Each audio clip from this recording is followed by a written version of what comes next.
This is Eric and Heidi, and we want to tell you about our trip down to Valle de Guadalupe.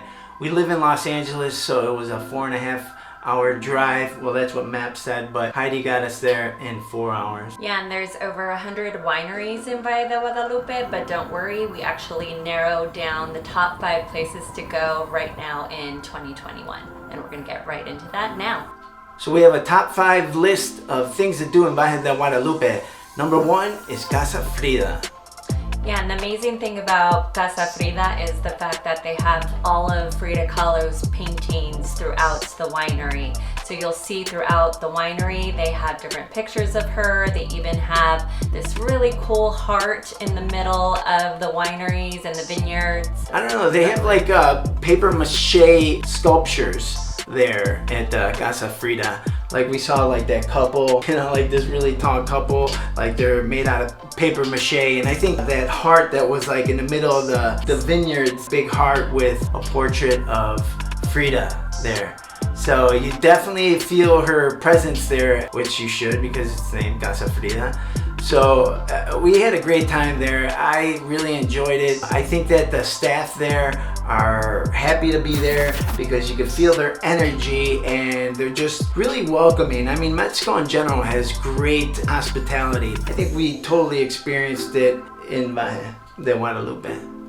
And that's something that I really like about Casa Frida in particular. Staff was there and they were extremely helpful and informative, and they just wanted us to have a good time and they pointed us in the right direction. Different rooms and different places to visit when you're on the vineyard, right? Like our experience with Cielo wineries that we went to. Wineries here in Valle, they have multiple restaurants, different wine tastings, and different things going on. Even do a tequila tasting if you're tired of trying different wines at that point. Something else that was very unique about this winery was the fact that at 7 p.m. they have a DJ that starts playing music, so it does start turning a little bit more livelier towards the night. So if you're definitely looking for kind of like that outgoing, fun type of atmosphere, Casa Frida is probably one of the best places to go towards the end of your wine tour. And even though we went during the pandemic, 2021, you know, the first week of June,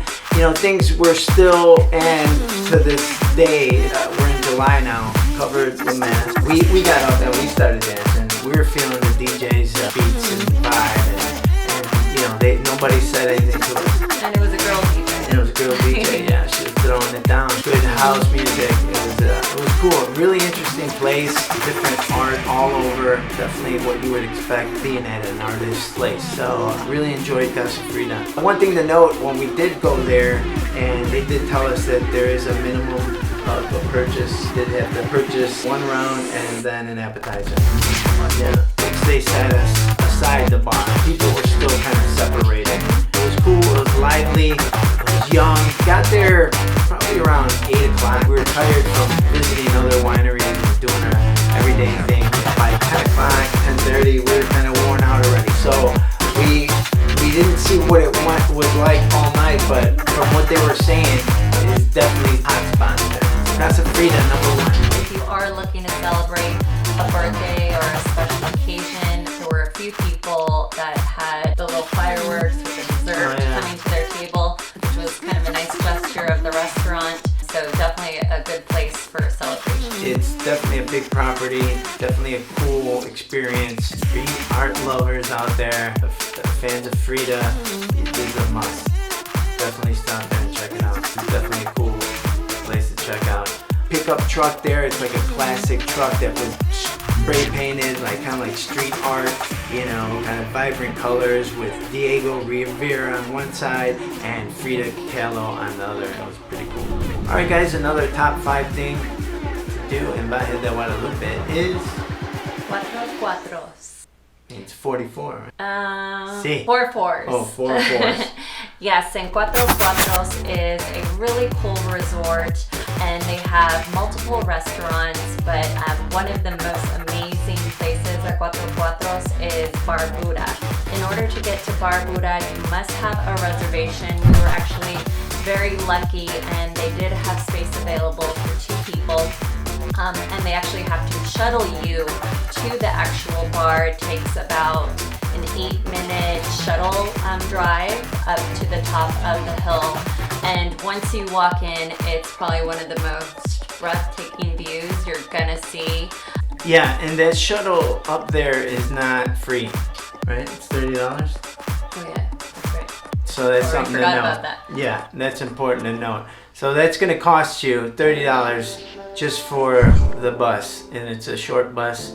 So you got to get over those insecurities that you're riding a short bus. Really worth the $30. By far the best view. So if you want to see ocean and mountains, that's why, you know, the helicopter takes off from there. From what we've seen, it's the only helicopter ride or tour there in Valle de Guadalupe. So if you're into that, you might want to take it there. It takes you down to a shipwreck that's right down there.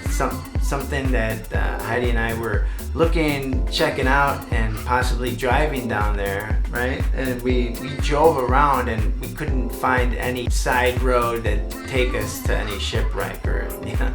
So it's kind of like it's a buried treasure, and you need to find a way to get there. The only way that we knew was to take a helicopter ride.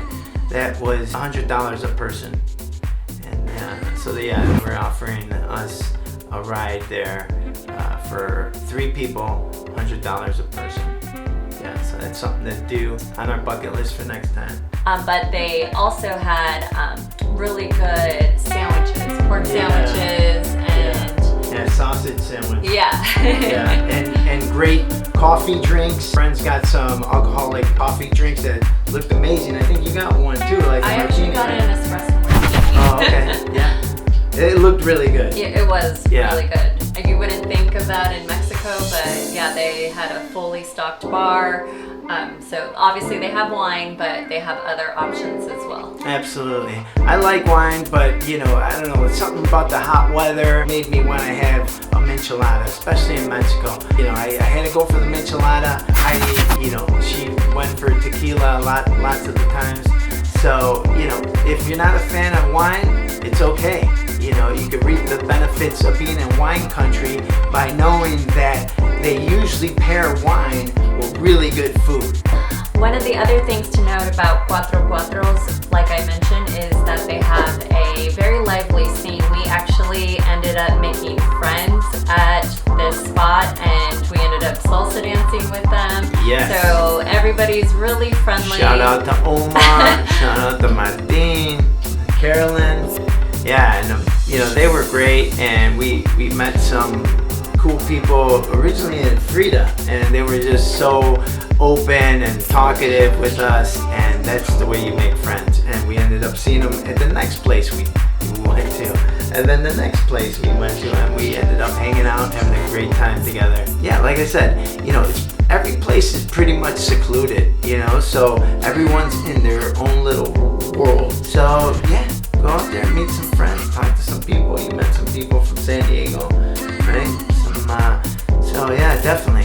And if you're in other parts of the country, if you're not in California, Los Angeles, San Diego, you could fly into Tijuana. They got an international airport there, and then you could rent a car and then drive an hour to buy. It's not just about Californians and our road trips, or people from Arizona, because it should be pretty close for them as well. At Tahona, they actually have these really cool vintage boats. You may have seen these on Instagram. That's actually how I found it. I was like, whoa, where is this place? So you It's like can actually Instagram heaven. Like it's something that looks like out of the Pirates. You know, I don't know if they restored the boats. No, they're on land and they look really cool. So definitely a good place to do a photo op. Yeah, it was really cool looking at. Yeah, so Tahona actually is known for their mezcal. So you can actually walk up the boats and do a mezcal tasting. We didn't do the mezcal tasting, we just enjoyed some other drinks, but we definitely want to do that next time. But they do have a very lively scene, really cool music, and just an overall enjoyable experience. Yeah, they also have horseback riding, right? If I'm not mistaken, zip lining. any of that. We didn't do any of that, but you know, that's something to do for next time. So I'm really excited about that.